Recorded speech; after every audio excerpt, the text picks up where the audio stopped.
Are you following me? And so, the book of Revelation, 13 verse 11, we have that beast that had two horns like a lamb. And so, it is one nation, but within that nation, there are two kingdoms. And somebody will ask, what are these two kingdoms that constitute the nation, the United States of America?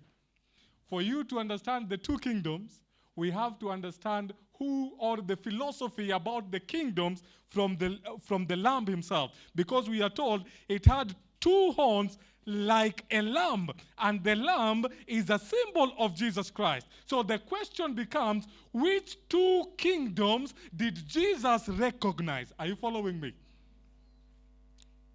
Notice John chapter 18, verse 36. How many kingdoms did Jesus, the Lamb, recognize? Which book did I say?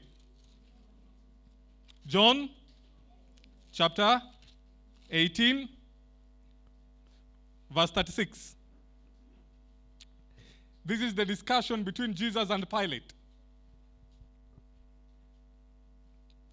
Verse 36, it says, then Jesus answered, you say, then Jesus answered, my kingdom is not of where? Of this world. Pause there. Up to that point, how many kingdoms are there?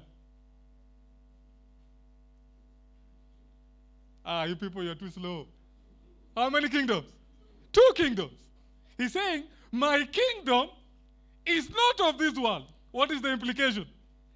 There is his kingdom, and there is also the kingdom of this world. Are you following me? And so Jesus is saying that there is his kingdom, the spiritual kingdom, so to speak, the heavenly kingdom, and then there is the kingdom of the world that Pilate is leading in that conversation. In other words, Pilate is representing the kingdom of the world or the state power, but Jesus is representing the heavenly kingdom. By the way, do you notice that all of us have dual citizenship? Let's read about that one. Notice this text, Philippians chapter 3. Philippians chapter 3, verse 20. And I want you to notice the language carefully. Philippians chapter 3, verse 20. It says, for our, what is that English word there? For our citizenship is where? Is in heaven. Pause there. I thought we are all citizens of Kenya. Of course it is true. We are citizens legally of this country, but we are also told we have another citizenship which is not here, is in another kingdom in heaven. And that's why I was saying, do you notice that we have dual citizenship? We are legally citizens of two kingdoms. And these two kingdoms are separate, and we have obligations to both kingdoms.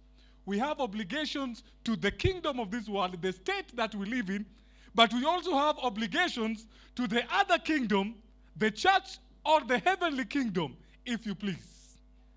And so, the two kingdoms that Jesus recognized are the state power, the political power, the civil power, and the church, the spiritual kingdom, the heavenly kingdom. And these two must always remain separate. In fact, Jesus will say, give unto Caesar that which belongs to what? To Caesar, and to who? To God, that which belongs to who? To God. In other words, Jesus separated the church and the state. And those are the two kingdoms that Jesus recognized. In other words,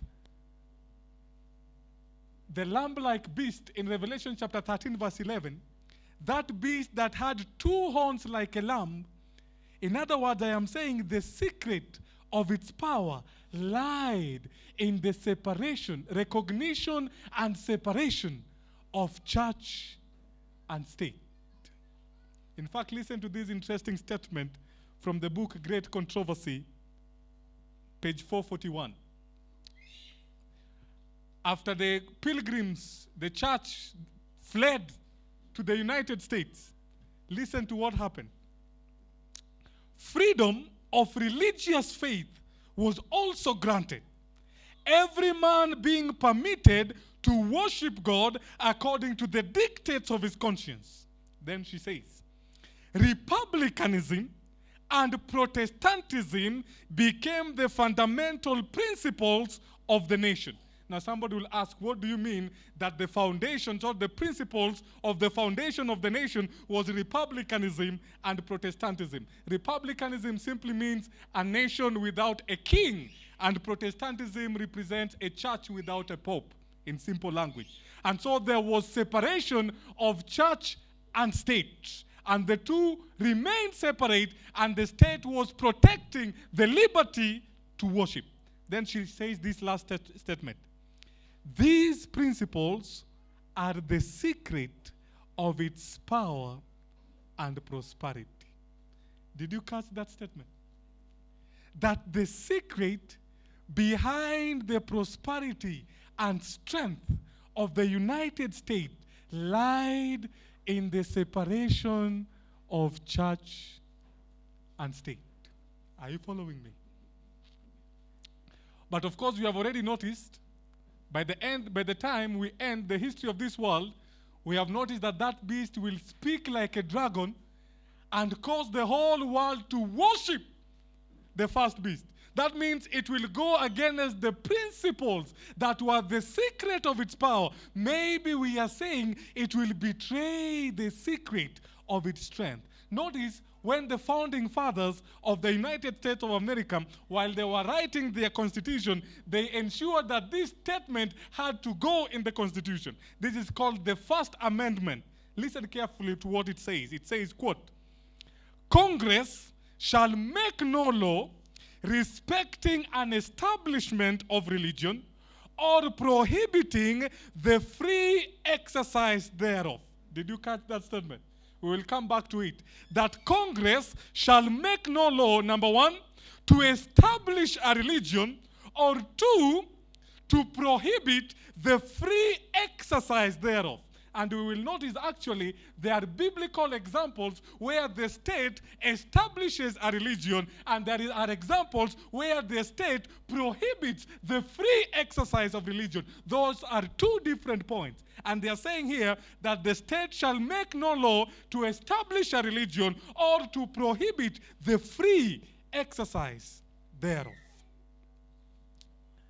A few years ago, Donald Trump ran a successful presidential campaign, and the theme of his campaign was, let us make America, finish it for me, great again.